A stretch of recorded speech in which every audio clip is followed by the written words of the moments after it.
Hi guys, welcome back to another tutorial video. So in the following video I will guide you to download Bible app on a device. Now from Bible app you may simply listen to the prayers and all by simply installing it. Now if you want to install the Bible app on a device, make sure that you are connected to Wi-Fi or any kind of data or device on a device, any kind of data or device or Wi-Fi. Now to do so you need to simply open App Store on a device, and if you are using Android you need to simply open Play Store on a device. So after doing that you need to click on the search box at the very bottom right, and you need to simply search Bible.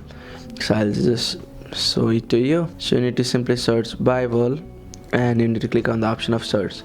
So after that you will see the option of Bible, so click on it and you need to click on the option of get. So after clicking on get you need to verify yourself to install it. So it may ask you for your Apple ID password, or it may also ask you for your Face ID, or also it may ask you to double tap on the power button to confirm it, and it may take your Face ID for verification. So after doing that you'll see that the download has started. By doing this you may simply download the Bible app and listen to the prayers on your device. So that's it. That's how you can download Bible app on a device. Thank you for watching the video. Please don't forget to like the video and subscribe to our channel. Thank you.